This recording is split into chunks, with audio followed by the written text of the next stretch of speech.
Front and Center. Front and Center. A focus on important and significant developments affecting the lives of Filipinos, not only in the Philippines, but also those living and working around the world. Join us in Front and Center. Front and Center. Here on Radyo Pilipinas World Service. Welcome to Front and Center, where we focus on developments in the Philippines, legislation that provides policies, and directions that strives to promote a better economy for the country. Issues that concern the welfare and well-being of every Filipino. All of these and more will be Front and Center. You can watch this program through our Facebook page and YouTube channel, Radyo Pilipinas World Service, and you can hear this broadcast on our audio streaming at Evox PBS receiver app, also on shortwave on the following frequencies: 12.020 MHz, 15.640 MHz, and 17.665 MHz. And this is your host, Jerome Toledo. Let's begin Front and Center on Radyo Pilipinas World Service. Front and Center. Front and Center. Here on Radyo Pilipinas World Service. Today, President Ferdinand R. Marcos Jr. has conveyed his message in observance of the Feast of Jesus Nazarene today, January 9, 2026. Let me read the full statement of the President, and I quote, "I join the Filipino Catholic faithful as we commemorate the Feast of the Black Nazarene. Every year, the procession of the Nazareno reminds us that Filipino faith walks barefoot on hot pavement, squeezes through crowded streets, and bears upon its shoulders the daily worries of our countrymen striving for a more certain tomorrow. In the crowd, we witness stories of sacrifice and perseverance alongside the panata, community spirit, and steadfast solidarity that keep many families and standing and communities moving to protect their dignity and secure their future. The image of the Lord stumbling under the weight of the cross speaks to a people who know how it is to be tired yet still choose to rise and move forward together. By listening to their hopes, aspirations, and prayers, we come to see the gap between the burdens people carry and the support they receive, and recognize where wiser governance and more responsive services can help bridge that distance. As we mark this year's feast, I invite everyone not only to reach for the Nazarene's image, but to let this devotion guide the way we think, act, and help one another long for a moment of contact with the image. If we can also persevere in the daily work of choosing honesty over falsehood, service over self-interest, and compassion over indifference.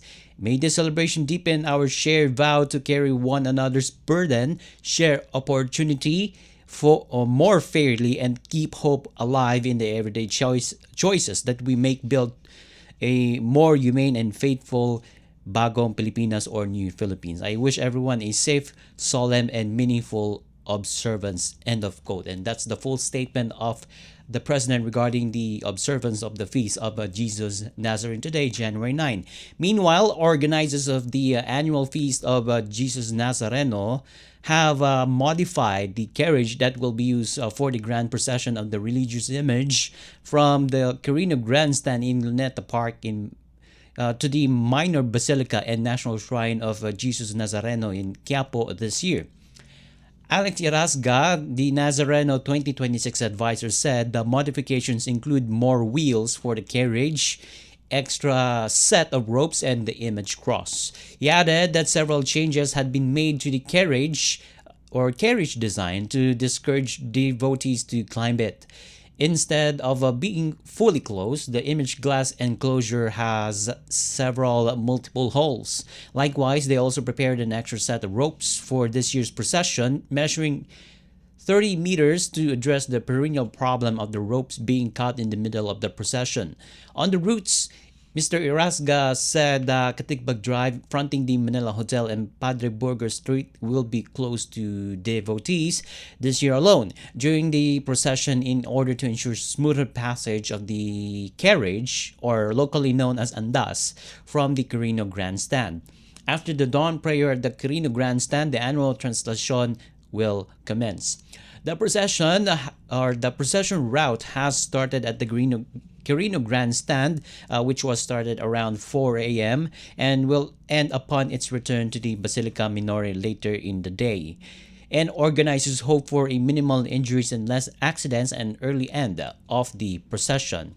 So that's the development happening on the procession of the feast of Jesus Nazarene. So as we watch developments there unfolding, organizers and even local police are expecting around hundreds of thousands of devotees that may celebrate and participate and attend that annual procession of Jesus Nazarene. So authorities are hopeful that there will be no casualties, there will be no accidents or incidents, and also medical incidents that may happen there. Although it's unavoidable, but the authorities are preparing for those kind of situations. So we all hope for safety of our devotees that will attend in that procession today at the city of Manila. And switching to another topic, to another significant developments here in the Philippines, particularly on the budget topic or budget matter. The Department of Budget and Management, or DBM, said the unprogrammed appropriations, or UA, in the 2026 General Appropriations Act, or GAA, are constitutional and clearly defined.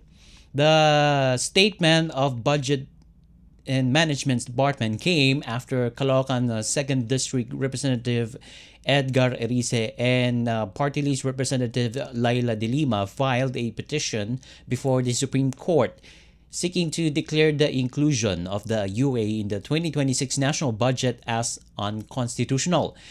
Representatives Erice and de Lima asked the Supreme Court to declare null and void the section or the certain section of the 2026 GAA for being repugnant to the Constitution.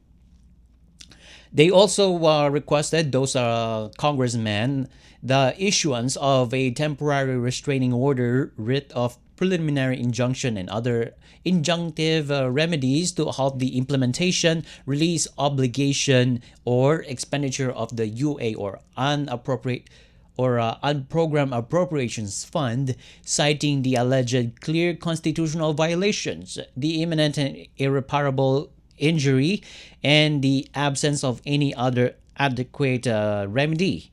While respecting the right of any individual or public official to pursue legal remedies, the DBM noted that the legality of the unprogrammed fund has already been upheld by the Supreme Court.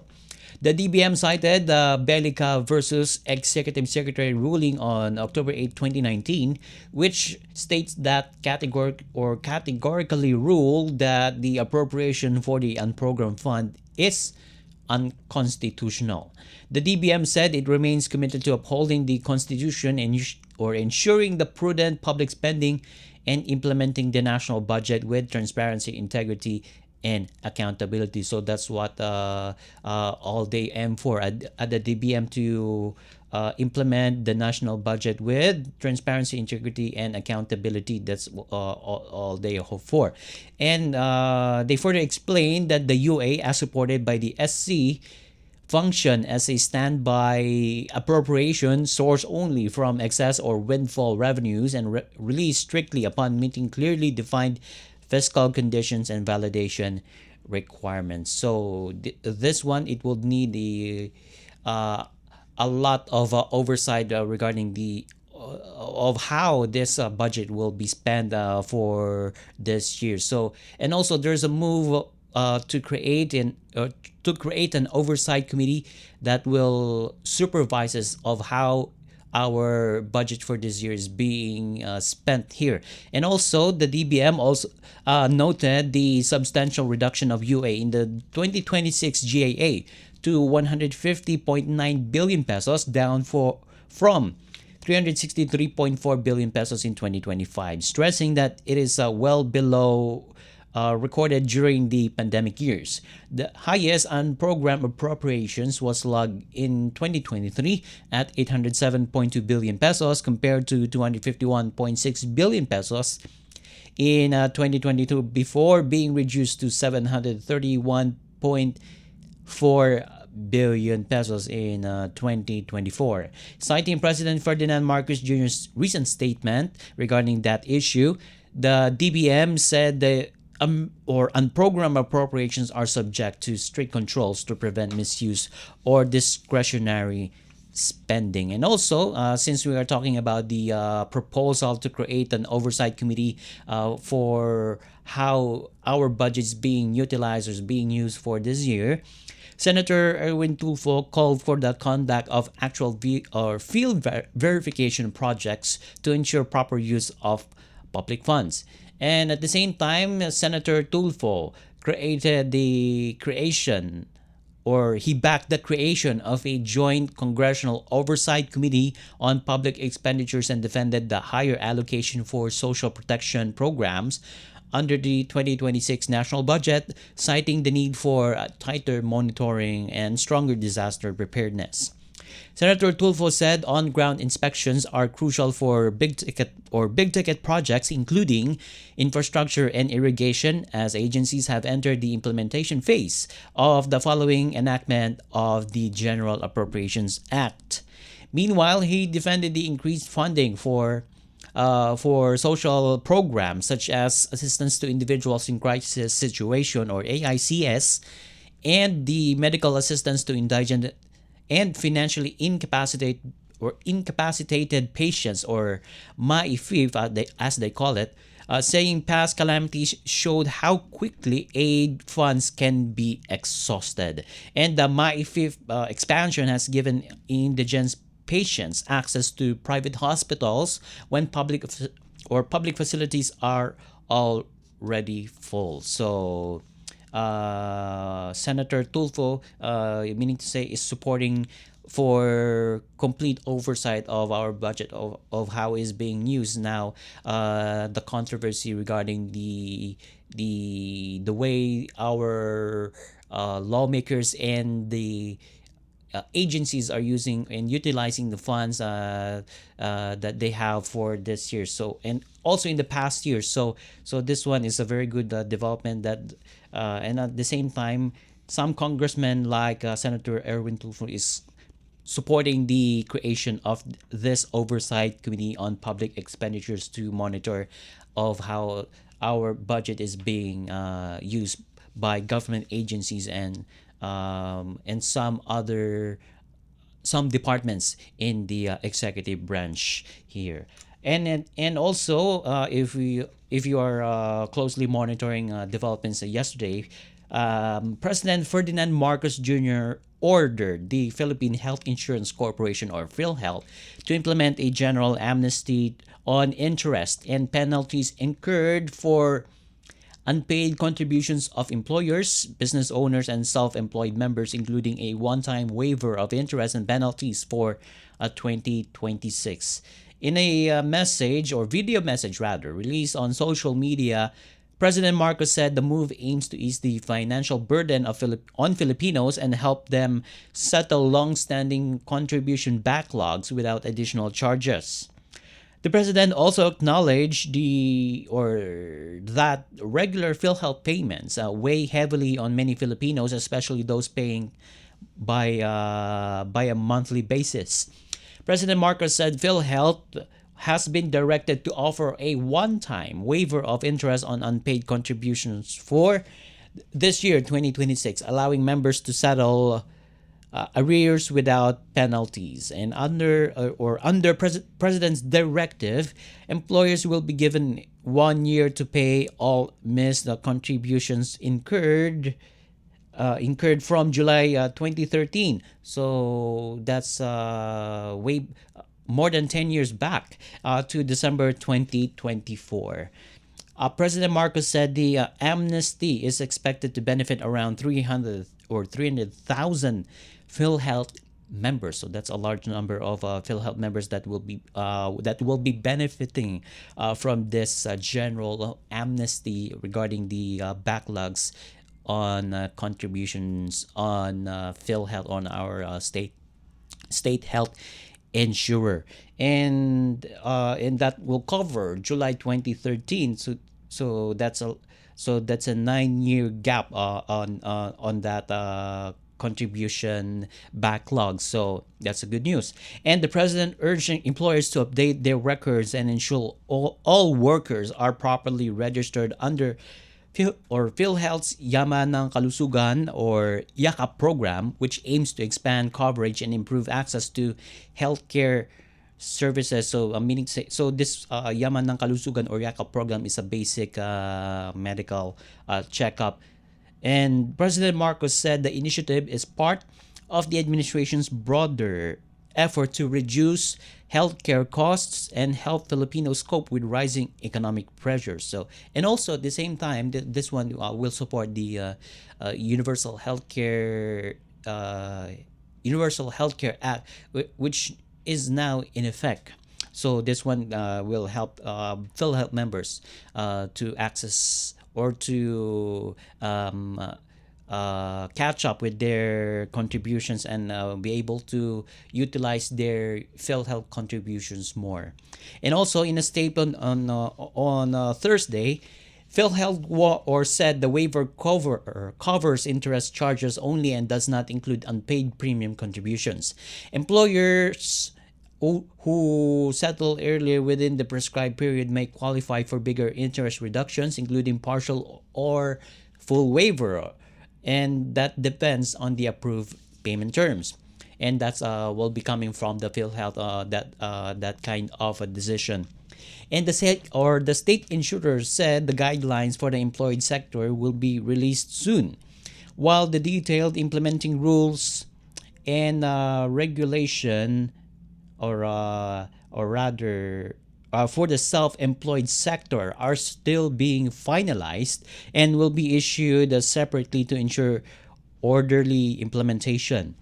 And PhilHealth advised the public to wait for official announcements on implementation timelines in payment or arrangements, particularly for the self-employed sector. And as I communicated with its PhilHealth President and Chief Executive Officer Dr. Edwin Mercado, he said that that this general amnesty will first be implemented on employed sector, and also here locally, and self-employed sector will follow suit in the next coming weeks or a month, depending on the approval of its PhilHealth board.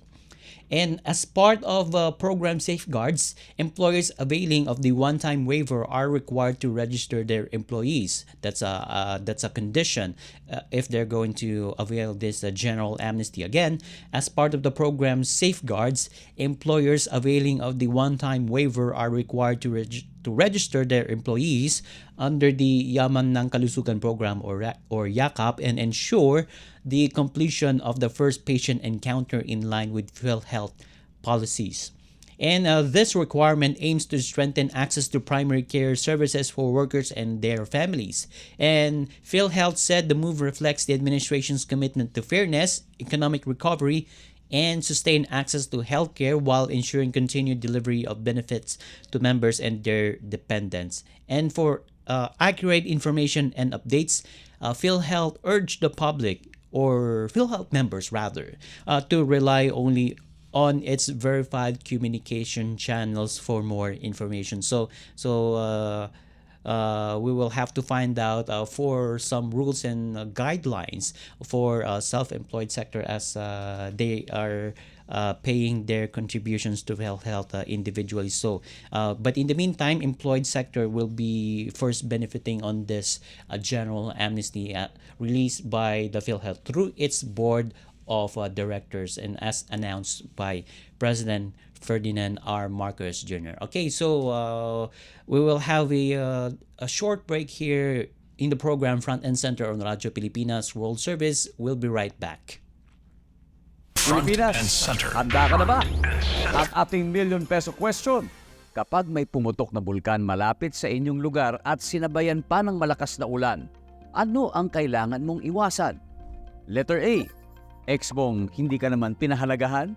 Letter B, mga marites ng inyong barangay? O letter C, mga ilog at sapa dahil pwedeng magkaroon ng lahar. Kung siyang sagot mo, may tama ka. Delikado ang lahar o ang mabilis na daloy ng naghahalong abo ng bulkan at tubig. O, ngayon, alam mo na kung saan ka dapat lumayo. O sige na, lapit ka na kay X. Hehe, hashtag panatag ang may alam.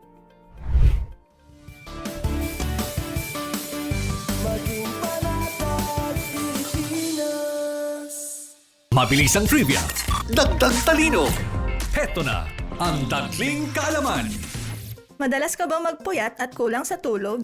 Lumalabas sa pag-aaral na ang madalas na pagpupuyat at laging kulang sa tulog ay nakakaapekto sa iyong kalusugan, partikular sa iyong puso at metabolismo. Maaari itong maging sanhi ng hypertension, mataas na kolesterol, stroke, heart attack, obesity, diabetes at iba pa. Kaya tandaan, sleep well, live well. Kaunting kaalaman na malaking dagdag talino. Abangan muli ang susunod na Dagling Kaalaman. Here on Radyo Pilipinas World Service. Welcome back to Front and Center here on Radyo Pilipinas World Service. Still with me, Jerome Toledo. And as this year, the Philippines will host ASEAN Summit, or the Association of Southeast Asian Nations. And this year, the Philippines has officially assumed its chairship of the Association of Southeast Asian Nations, or ASEAN, is now gearing up to host some 650 summits and meetings throughout the year. Foreign Affairs Deputy Assistant Secretary Dominic Xavier Imperial said the Philippines, as chair, would ensure that ASEAN continues to uphold peace and stability, deepen regional integration, and foster social inclusion.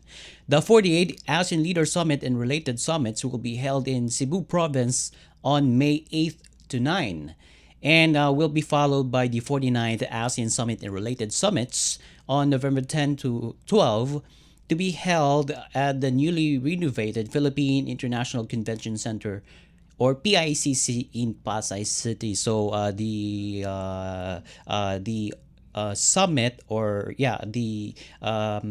summit will begin on May, and then the main event of this summit will commence on November 10 to 12 in Pasay City. And ahead of the summits, Cebu will host the ASEAN's Foreign Ministers Retreat from January 25 to 29, so this month, and ASEAN Tourism Forum from January 26 to 30. So these two events will be hosted here in the Philippines on the same month. And the Philippines will also lead the commemorative activities for the 50th anniversary of the Treaty of Amity and Cooperation in Southeast Asia, or TAC, on July 24th at the PICC. And Treaty of Amity and Cooperation is a legally binding document that sets out the foundations for peaceful coexistence, trust, and stability among countries in the region. It is signed by at least 55 parties, including the United States, China, Japan, France, Canada, the European Union, India, and Russia. And given the geopolitical situation here this year or in the past year, how will this play out? So this is something to watch out for. And in the same presser, Presidential Communications Office Under Secretary Marie Grace Preciosa Castelo said that 2026 ASEAN hosting will reflect the Philippines' commitment to multilateralism and leadership in fostering unity amid diversity.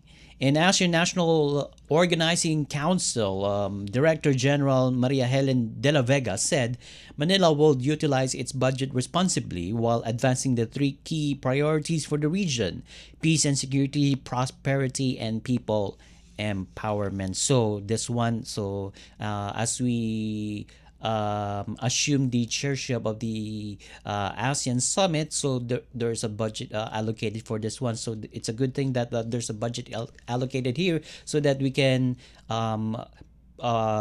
do our duty as chairman of the ASEAN for this year. And in total, the Philippines will host 208 clustered meetings, or over 650 meetings throughout the year, 104 of which are working group level, while 24 are ministerial. So it's a to add a note, this ASEAN summit that the Philippines will share is a year-long process. Okay, so but in the meantime, we will have more discussion regarding some developments in the Philippines, particularly on the ASEAN summit matter here. But right now, okay, do we have the president? For your information here, the president Ferdinand R. Marcos Jr. will be or has spearheaded the launch or attended the launch of the Department of Education's project AGAP.AI in Quezon City Science High School. That's in Quezon City, we mentioned.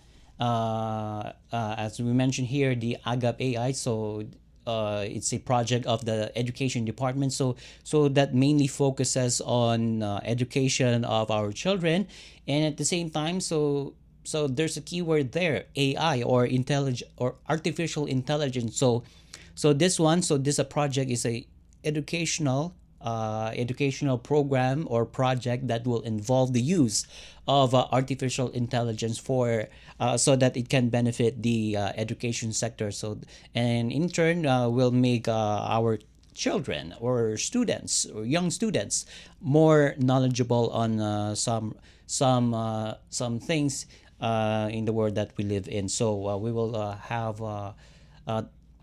will air the speech of President Ferdinand R. Marcos Jr. Stay tuned on that. But first, let's go back to the assumption of the chairmanship of the Philippines in the ASEAN.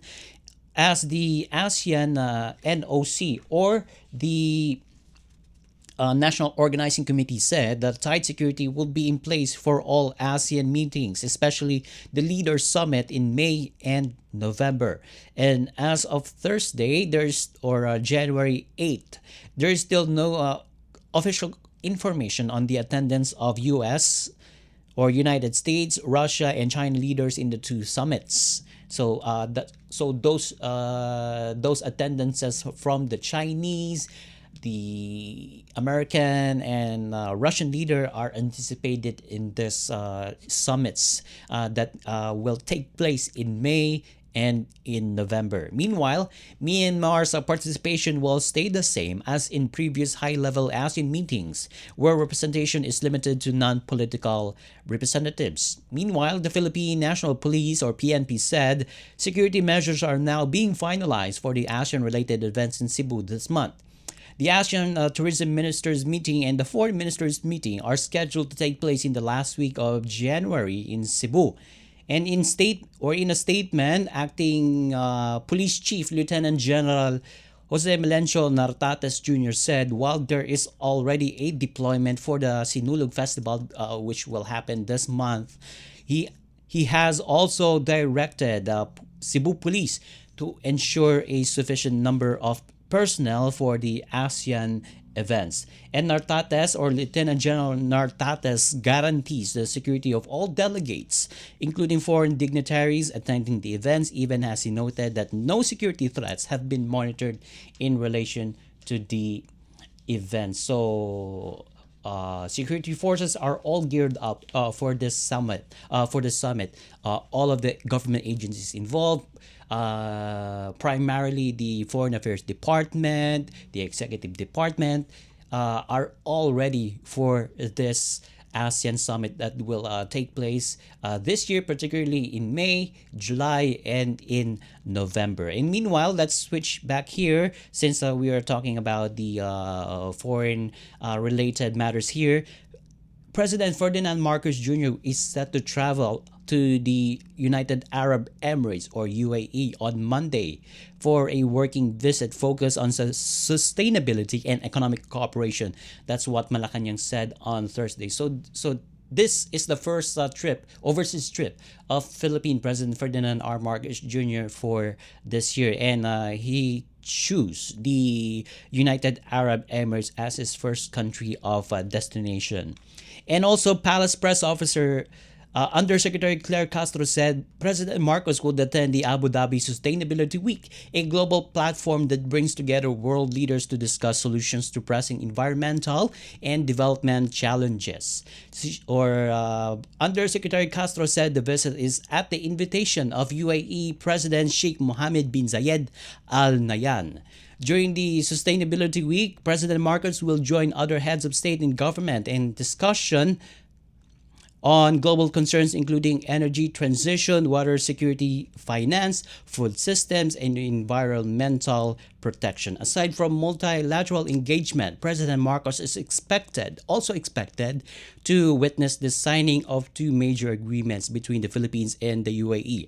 First of the major agreements is the Comprehensive Economic Partnership Agreement, or CEPA, and the Memorandum of Understanding on Defense Cooperation. Meanwhile, okay, so let's hear now the speech of President Ferdinand R. Marcos Jr. as he oversee the launch of the Department of Education's project Agap.ai in Quezon City Science High School in Quezon City. Let's watch and listen. Mula sa Presidential Communications Office at Radyo Pilipinas, ito ang Presidential Live Event. Presidential Live Event.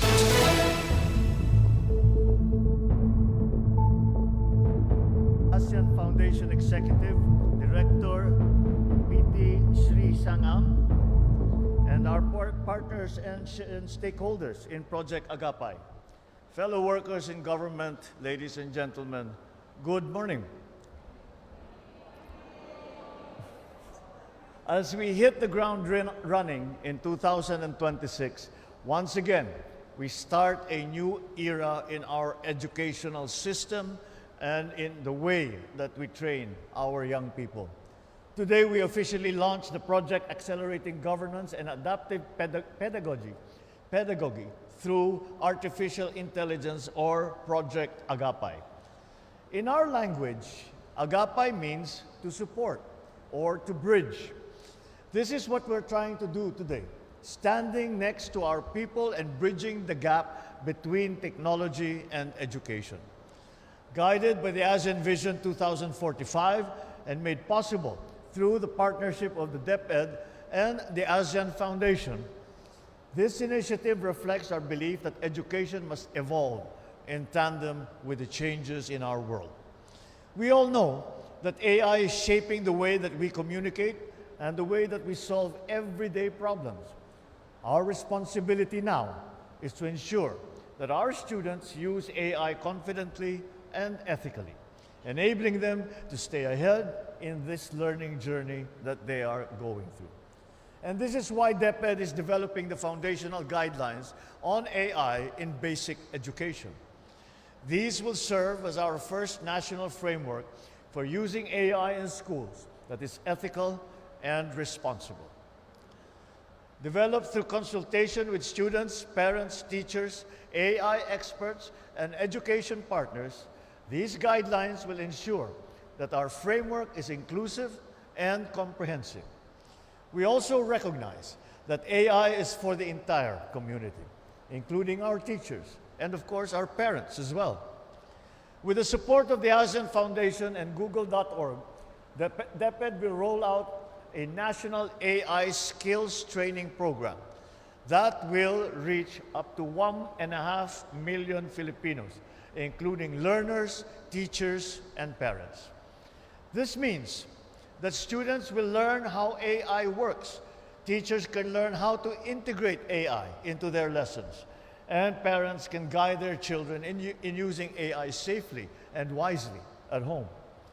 These training courses will cover relevant topics, including responsible use, detecting misinformation, privacy and security, and AI literacy. We are also investing heavily in our teachers. Through AI-focused training modules, educators will be equipped to teach AI responsibly and creatively, whilst at the same time keeping up with the developing new technologies as they come down the pipeline. Furthermore, The DepEd will pilot emerging AI-powered tools and platforms to enhance classroom instruction and school operations.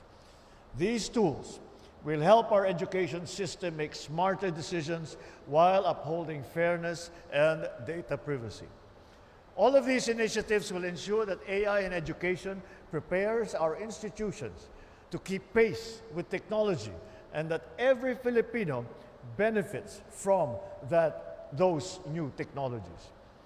Beyond policy and training, we are engaging with different local and international partners to bring AI into the heart of learning. The DepEd is working closely with the Massachusetts Institute of Technology, MIT Responsible AI for Social Empowerment Education, and Day of AI to integrate AI concepts into basic educational curriculum. This will then strengthen learners' AI literacy, computational thinking, and digital innovation skills. At the national level, we are leveraging AI as an engine for development. We are establishing the Philippine AI Program Framework for the future-proofing of our economy. It focuses on building robust infrastructure, including high-performance computing systems, and, of course, once again, upskilling our workers and our educators. Through investment in AI research and development, we ensure that this technology delivers real benefits while remaining ethical and responsible. As ASEAN Chair this year, the Philippines is also building a harmonized and human-centered AI ecosystem across Southeast Asia, focusing on 5 vital sectors: agriculture, finance, healthcare, manufacturing, and education. Indeed, we are taking the lead in building an innovative environment for Filipinos as well as for our ASEAN brothers and sisters. I must say that this generation is very fortunate to be in a world where information and tools are readily available. Noong panahon namin, wala kaming AI. Pag may assignment, magbubukas ka ng libro, mag-aagawan pa kayo ng libro. Kung kailangan mag-research, pupunta ka sa library at magbubuklat ka ng mga catalog card at hahanapin mo yung libro mo only to find out na ilabas na nung kaklase mo. Kaya kailangan mo makipag-deal kung ano yung hawak mong libro. Pag natapos ka na, mag-exchange ka na. Ngayon, kayo mga estudyante, wala na kayong excuse na masabi, wala akong mahanap na libro. Dahil lahat ng libro, isang pindot lang, naglalabasan lahat. But that is the advantage. And I have to say, I'm a little bit jealous because I really fervently wish we had this in the time that I was still in school. Because you have in your hands an extraordinary and extraordinarily powerful tool. But you must use it to help you think and support your learning. It should never replace your drive, your creativity, and grit to learn about our world. On that note, I recognize the efforts of DepEd, the ASEAN Foundation, and all our partners for making the Philippines a more learner-centered country. As a tech enthusiast, I believe that AI will help us tackle more complex challenges. But there are still some things that technology cannot do for us. Technology cannot replace discipline. It cannot replace effort. It cannot replace the habit of showing up prepared and ready to learn. It cannot replace hard work. That is how we build a bagong Pilipinas, one that is enabled by technology and powered by Filipinos who choose to learn, to work, and to aspire for a better future for all. Maraming salamat po. Mabuhay kayo at mabuhay ang bagong Pilipinas. Thank you, Mr. President. And you just heard the speech of President Ferdinand R. Marcos Jr. during the launching of the Department of Education's project Agapay in Quezon City Science High School in Quezon City. And with that speech from the President, we now conclude this edition of Front and Center here on Radyo Pilipinas World Service. Together with our technical team headed today by Mr. Anthony Pimentel, and on our Wirecast we have Justine Osias, and on our live stream we have Mr. Leo Magpayo. This is your host, Jerome Toledo. Until next time, mabuhay. You have just heard and watched Front and Center. Front and Center. Join us again for another edition here on Radyo Pilipinas World Service. Front and Center.